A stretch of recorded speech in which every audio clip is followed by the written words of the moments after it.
Kagis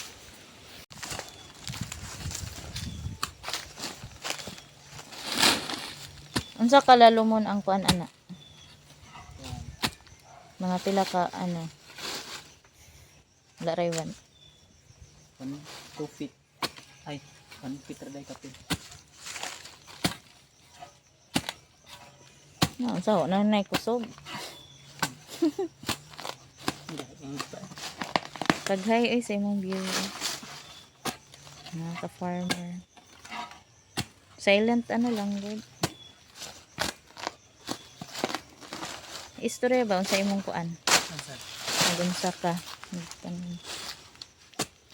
Sige. Ay, ka. Farmers. So, tanong taong saging. So, kani rehab man ang atong plano mag-replanting kay butaw naman kayo ang gamot. So, ito na siyang sabog tanom. Kusga-kusga gamay.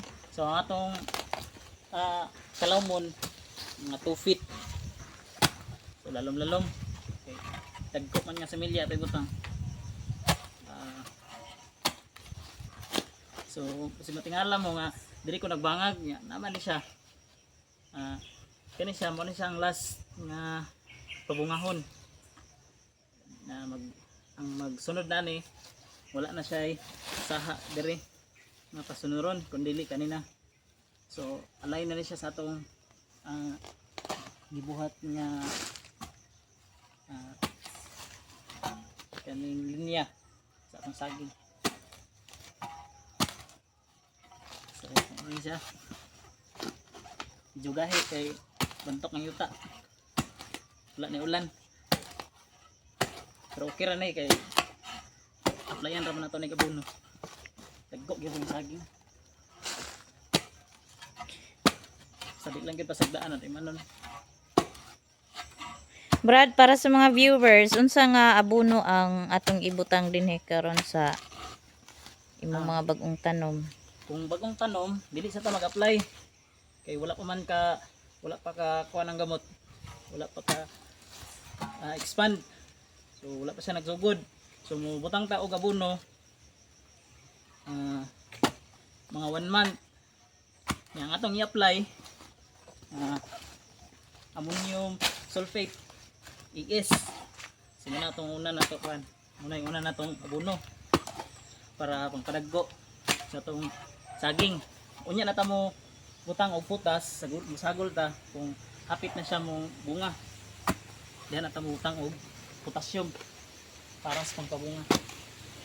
So muna siyang itong apply. Then every month din na abono para dagko ang saging.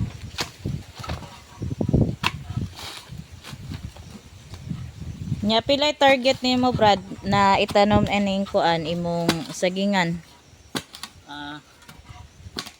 Ang target na to ang kadaghanon. Ang kadaghanon na pilay. butang kaya siguro 1,000 sa punuan. Ang atong target adulong dito sa ubos. So giniram na to 1,000. So pila ni ka square meter ang so kani imuhang ang tamna na to is nasa almost 7,000 eh, square meter or o sobra pa 2 hectares, almost 2 hectares nila. hapit 2 hectares din nga kay naman tayo dili na ito matamnan kay na may mga balay. So hindi na katas palibot kaya ang area dari hapit man ni 2 hectares.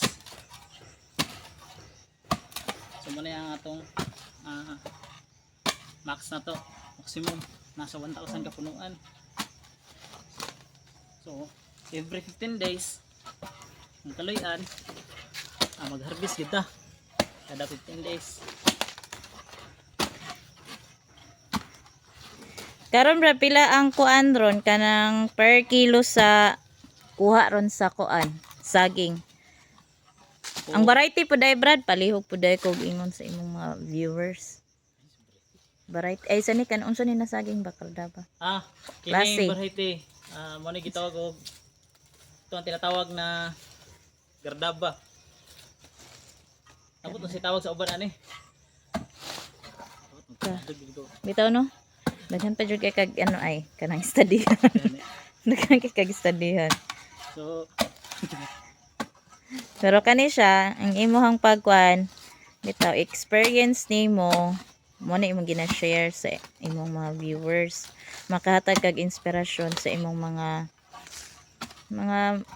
future viewers nimo puhon na kanang mangundag trabaho nya kung naa sila farm, dira na lang sila mag-focus sa ilahang kuan kana sa ilang lugar ba, ilang probinsya.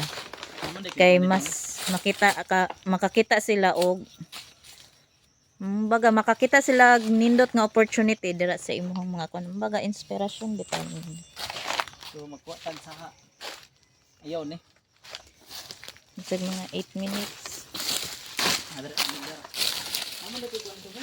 Ha? Dito mic. Kuha sige lang. Kana bitaw mag-mic ka. Kuha na kanang maghatag kag mga tips. Amo din na. Nako dito. Doko mo. Kanang naong lang nimo. Kani siya for ano ni. Kanang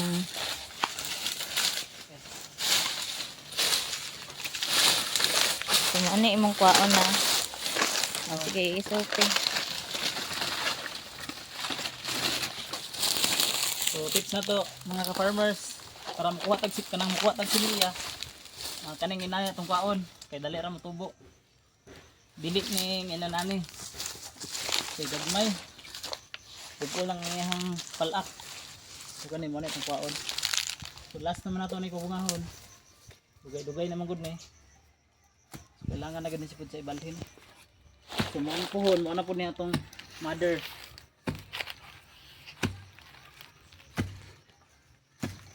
Pingan lang na to nga dili mga putol ay kasin maibot ang gamot.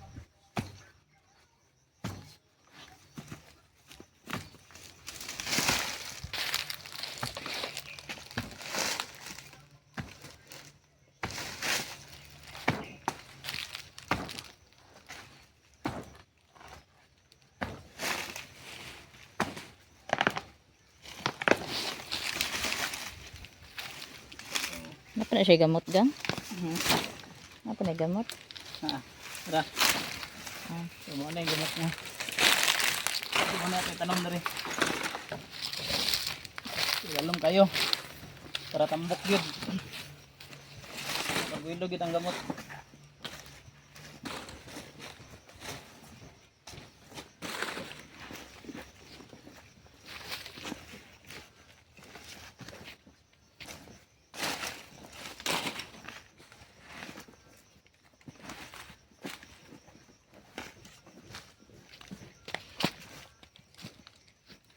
Lang. Nya. Salamat sa nya paluhog subscribe. So, salamat mga ka-farmers. Please subscribe sa atong YouTube channel. Tonix Vlog Like TV. and share. O balik na lang pong pindot sa notification bell. Salamat.